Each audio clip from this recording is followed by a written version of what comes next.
Welcome back to another video. I will be diving into probably one of the most powerful tools you can use to supercharge both your career and your side business, and that is leadership skills. I feel like I don't hear a lot of people talking about leadership skills when it comes to building a side hustle. We'll talk about it when it comes to our careers. But today, what I want to do is talk about how you can develop leadership skills in your workplace and then translate the skill set you're learning about leadership in your workplace into your side business. So whether you are climbing the corporate ladder or building a side business, especially one that's scalable, your ability to lead effectively is going to be important. Stick around because today I am going to be sharing actionable strategies that you can implement today to grow into the kind of leader who can thrive in any setting. Let's go.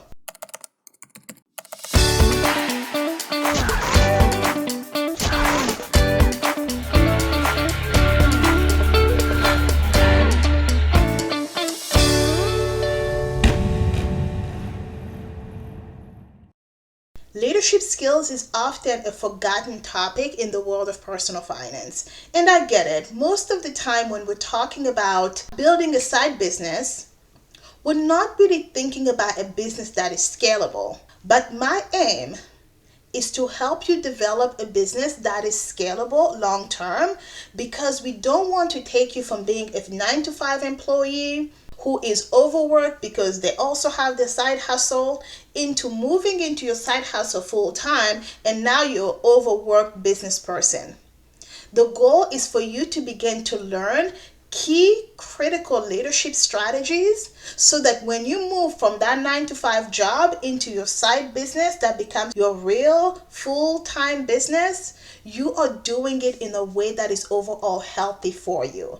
And the best way to do that is by you developing the right leadership skills to be able to run a business as a true leader who empowers teams. So the leadership skills you are developing in your full-time job can actually be the foundation to your entrepreneurial journey. So by taking ownership of your own personal growth and applying your workplace lessons strategically, you can transform into a leader who thrives in both places. And that is the goal of this channel. We want you to thrive in your full-time job and in your side hustle. So now let's dive into specific actions you can take in your full-time jobs and then ways that action translates into your side hustle.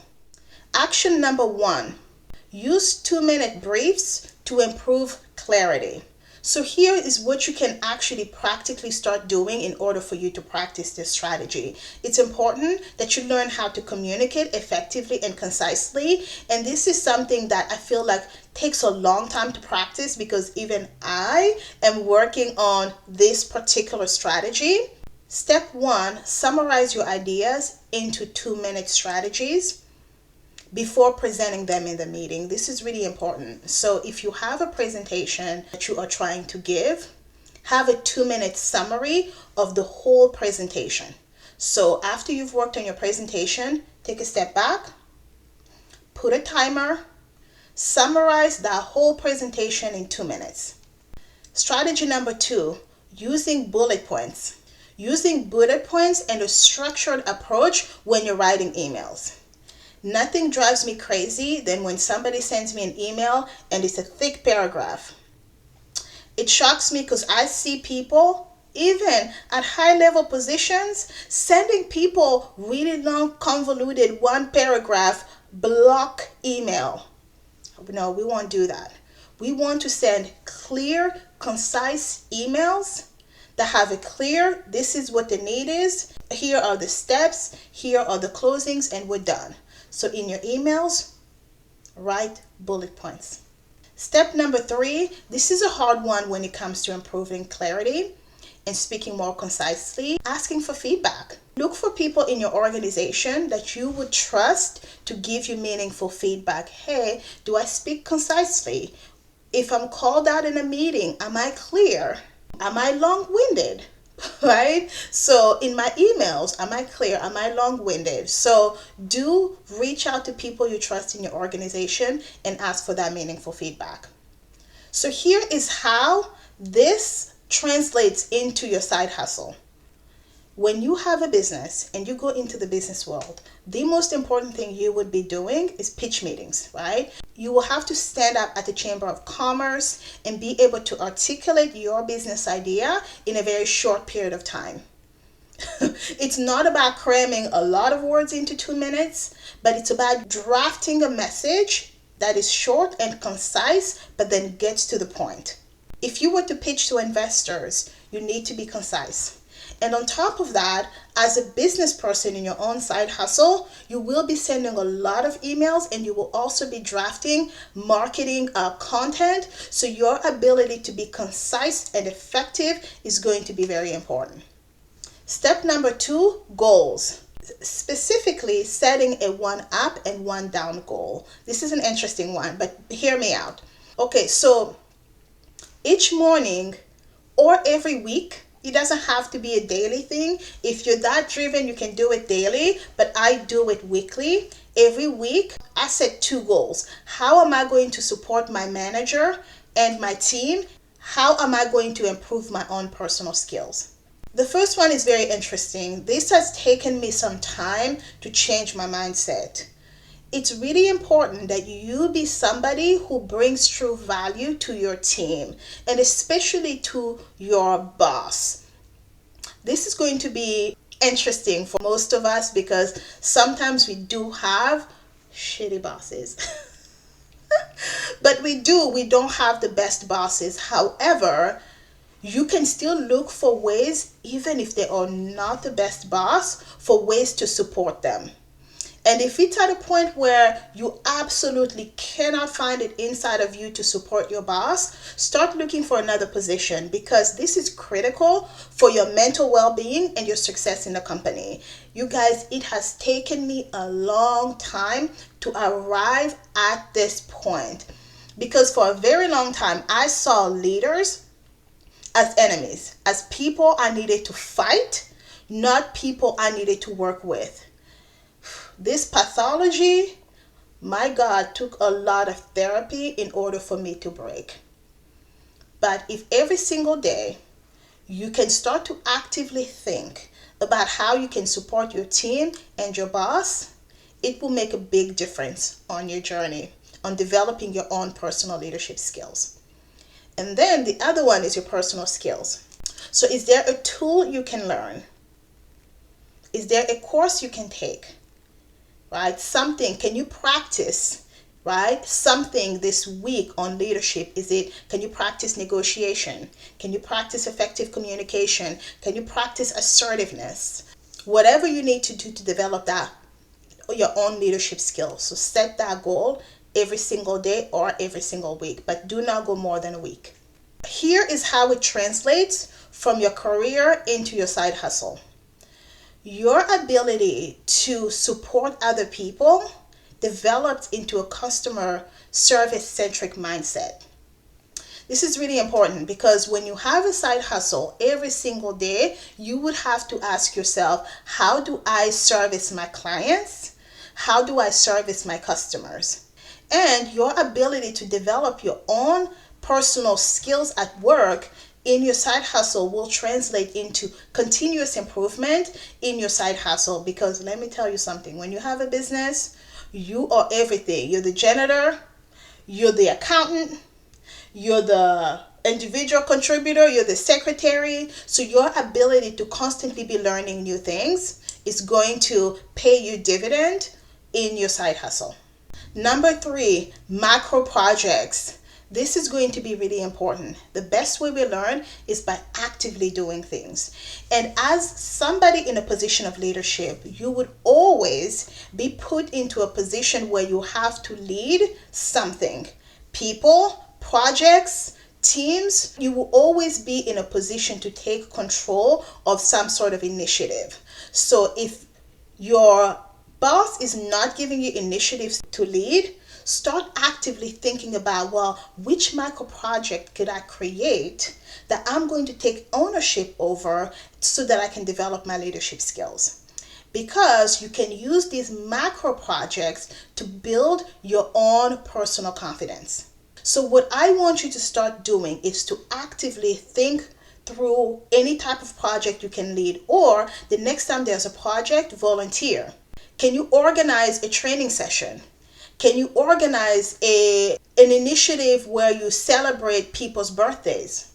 Can you pilot a new tool? So for example, I am wanting to pilot a test called the Strength Finders, Clifton Strengths. It used to be called Strength Finders. My current company doesn't have knowledge of what Strength Finders is, so I want to pilot that for my department. So it's a whole initiative that I'm going to take on. I'm going to look for how we are going to get trained, how everybody's going to take the Strength Finders test, and then how we are all going to sit down together and assess our strengths, and then use that to learn how to communicate effectively and collaborate with one another. So here are some actionable steps of how you can build your own micro project. One, you can suggest a weekly team check-in in order for you guys to improve communication. This is really important. It's a really good initiative for any organization, especially if, like me, you work remotely. Two, you can suggest the creation of a shared resource library that will save you time, but also improve collaboration within your team. Three, this is a great one. Volunteer to onboard a new employee and then share your best practice with them. Not just does it show a great initiative, but it really now begins to position you as a person of influence within the organization. And if you do it well in the future, you don't have to ask. Your boss will come to you and suggest you train new employees coming into the organization, right? This will help not just build your own personal confidence, but also change how the rest of the organization sees you. How does this translate into a side hustle? Man, so many great things, right? As somebody who's building a scalable business, you will be onboarding a lot of new freelancers, right? Let's say you are a content creator. You need to collaborate with a photographer. You might have a video editor. You might have a VA. You might have a graphic designer. How do you onboard every single one of these people into your team and make them feel welcome, make them feel valued, but most importantly, equip them to be able to do their job effectively? Now, they will still be the expert at their job, but you have to be the person making the selection, asking the right question, and then integrating them into your workflow. Your confidence in these small wins would eventually lead to bigger entrepreneurial achievements. Number 4, feedback, feedback, feedback. You have got to schedule feedback sessions. I know you guys, this is hard. This is very difficult because in general, we don't like it when people tell us things that we do not like to hear. We want to hear the good stuff. You're great, you're awesome. But every once in a while, you need to be able to take a step back and formally hear what people are saying about your performance and about how you can improve. So here is how you would implement this particular strategy. So what you would do is reach out to colleagues ahead of time and tell them what you're trying to do. It's like, I am wanting to go here, and in order for me to go here, there are certain things that I need to work on. I know you're somebody who's always very honest and who would tell me the truth. In about a week, I would like to sit down with you and have a feedback session where I would get your honest feedback on these 3 things about my performance. And here are the 3 things you want to think about. Of course, you can add more, but this is just to get you started, okay? Can my performance improve in this specific task?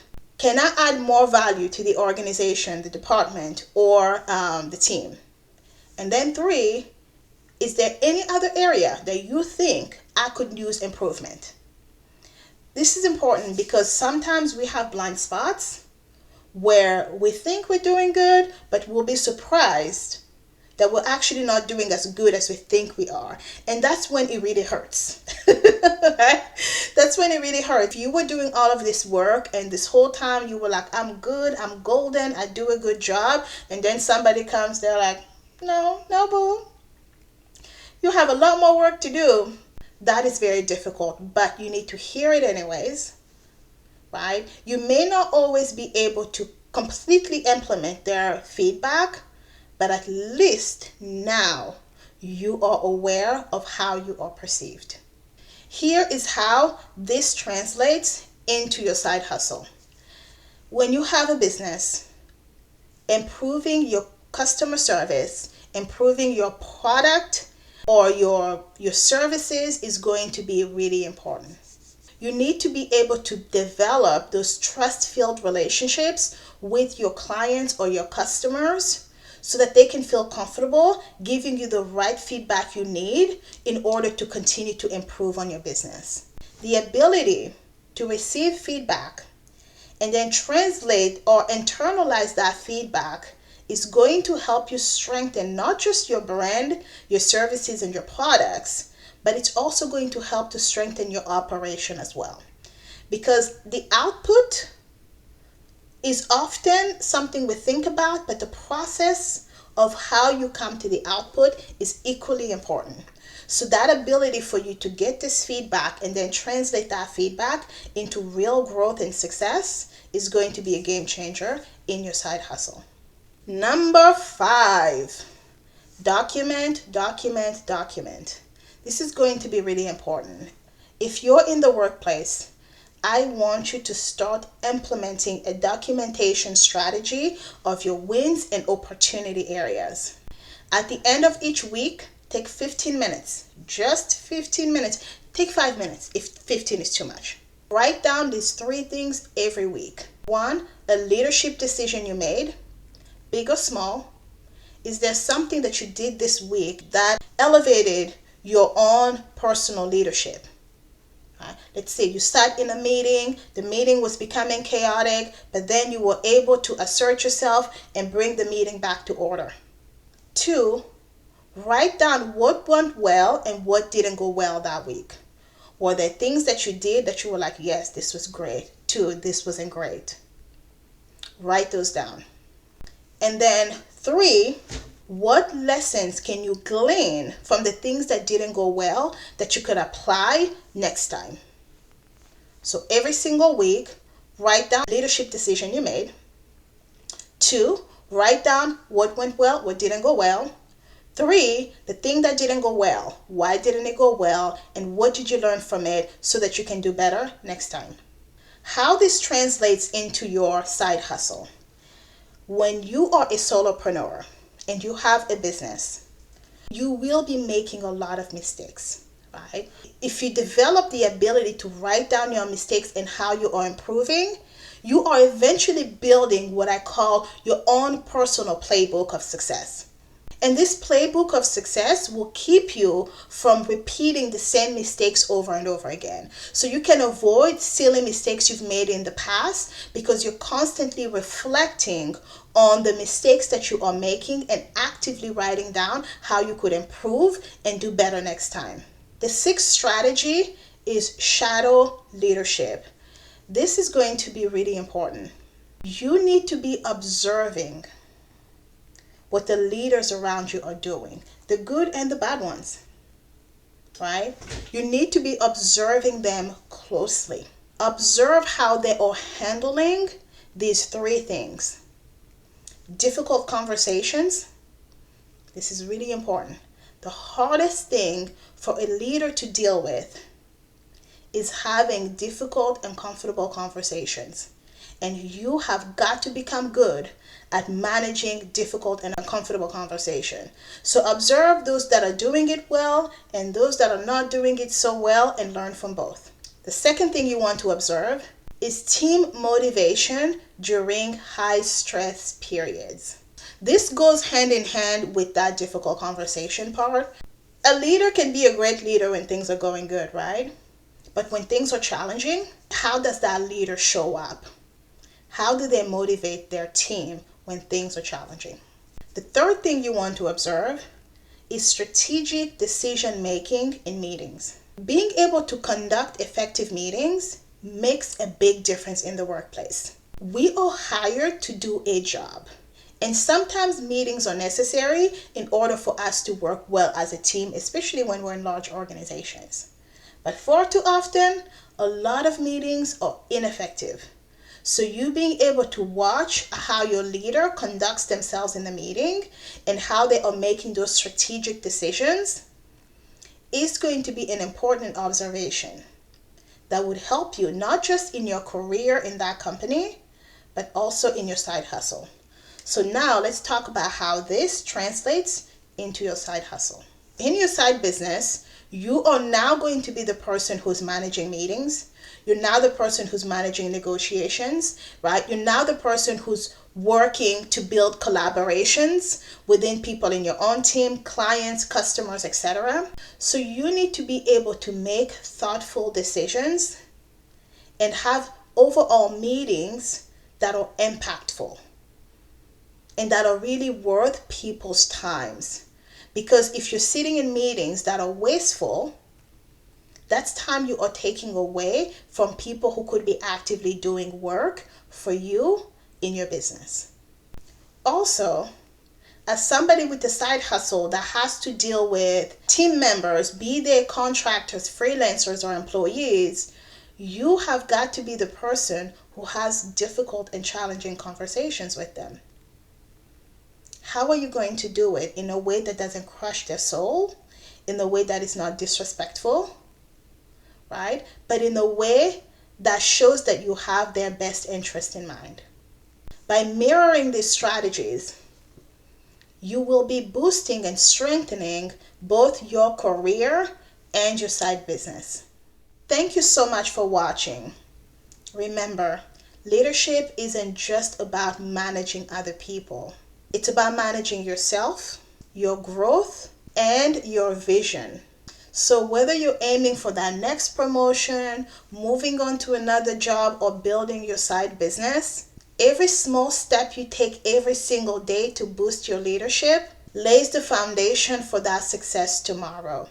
If this video resonated with you, please give me a thumbs up, click that subscribe button, and share the channel. And before you go, please drop me a comment below and share with me which one of the strategies that I shared with you today you are excited about implementing in your 9-to-5 job. Let's inspire one another and succeed together. Thank you guys, and I will see you in the next video.